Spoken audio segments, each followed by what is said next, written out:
guys are here to do today, which is pitching. And I know VCs hear lots of pitches. You hear people come in for an hour. I don't know, they get a full hour or 20 minutes, but you also hear them kind of in the classic elevator pitch. They're really short, two or 3 minutes, and thought it would be helpful if you could give people an idea of sort of the 2 or 3 things that when you think about those short pitches that you would recommend, or that you think that you look for immediately to say whether or not you're going to tune in or tune out when someone starts pitching something to you. So we start on this end again. Sure. Okay. Well, I guess when I think of an opportunity, maybe just to sort of try to, characterize how I think about it. So the things that I'm always interested in mentally are the market, the product, the management, and then the financial elements of the deal. So in terms of the content, those are certainly 4 key things that I would try to touch on. And then I think I would talk about, in terms of my own area, it's what sort of momentum is currently going on in the business, that would make me interested that this is an opportunity that's sort of really interesting right now. And that doesn't necessarily have to be in terms of revenue momentum. It might be that we just came out with a new product release. We just established a relationship with a key strategic partner. Those things that would indicate that the business is really kind of headed in the right direction, and that the team sort of has an idea about where it needs to go. Just to add to a lot of those, I think you raised a lot of good points. Some of the things that jump out at me are any customer relationships or partners that are really going to help it drive forward the establishment of a platform technology that can be able to shift with the times. I think is something else to look at, and just a strong pipeline of activity. The thing I just would also add is value proposition. What is unique about the value proposition? In our case, it's all really enterprise technology. So what's the pain point that this is really solving? Why is this something that, I think one of the biggest challenges today is there's so many software vendors out there. Getting mind share in front of the CIO or somebody else who's buying the product. Why is it going to make them focus on your product or technology? What is it bringing to them that's going to solve a problem for them today? This will come as no surprise. I don't disagree with anything that the first 2 panelists have said. There's an additional element which is pretty important, at least from our perspective, and that is giving Ascend some reason to believe everything you've just said when you've addressed all the points that they just talked about.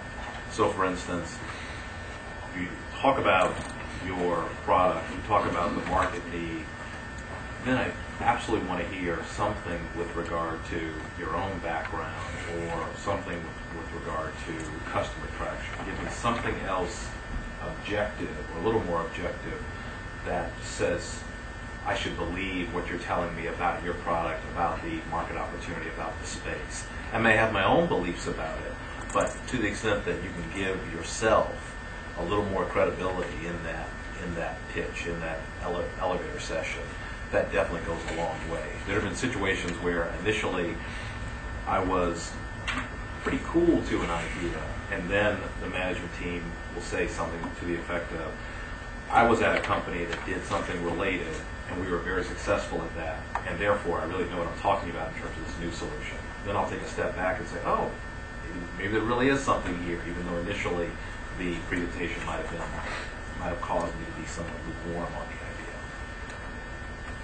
Yeah, I think that's a great point, and it dovetails with mine. Is that credibility is key, and how do you establish that credibility? Pretty much everyone here is probably addressing a large market, and that has some sort of shortcomings that their product or products uniquely address. But you have to give the VC the confidence that A, this insight that you have is correct, and B, if you line up the product characteristics that you're trying to develop, you have the ability to either execute on that strategy or develop that product. And conveying that to the VC is, we see a lot, it is critical. We see a lot of very, very interesting ideas that we just don't have enough confidence around the management team, or confidence around, confidence around the presentation that we really pursue it, even though we think the idea is very interesting. And I can't. It's a. I wish I could say, if you do X, Y, Z, you're in. If you do A, B, C, you're out. It's a very qualitative, feel aspect. And that's why this business is very much of an art rather than science. And I think the only thing that I would add on top, so that being said, with credibility, how do you establish that credibility? Part of it is just knowing your market better than the venture capitalist. And that sounds very trite and very obvious, but it's actually a very, very important point. If you're in a meeting with the venture capitalist and the venture capitalist is asking questions about the market or, conveying subtleties that you weren't aware of or weren't, you weren't thinking of, and it does happen. VCs actually, despite conventional wisdom, VCs actually know, every once in a while know what they're talking about. But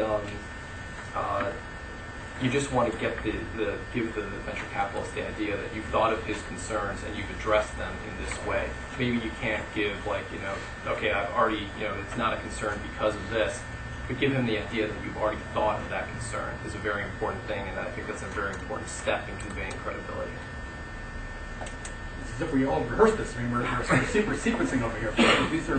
Everything you've heard is right, and particularly the last two are bang on target.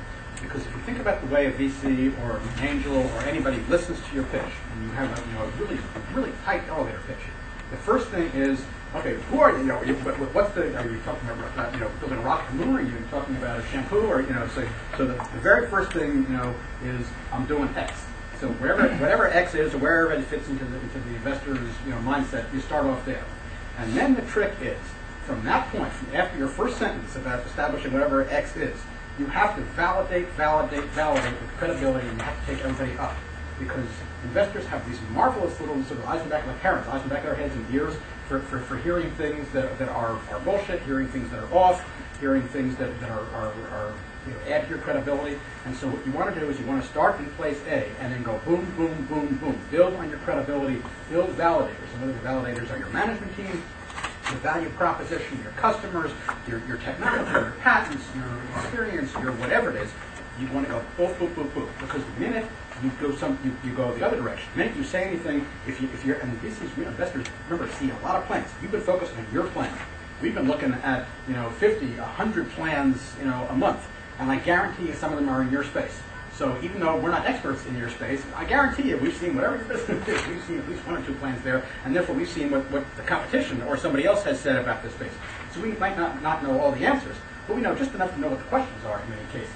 So therefore, if you say something that doesn't jive or that seems that you've forgotten a big hole in this thing, that's an immediate red flag in there. And if you only have a 2-minute elevator pitch here, you want to have no red flags. You want to have all green lights. You want to go up and not down. And the trick is to craft your pitch to get the point across and validate, take the investor on the stair step up, and avoid anything that's going to set off alarm bells and will be a stopper right then and there.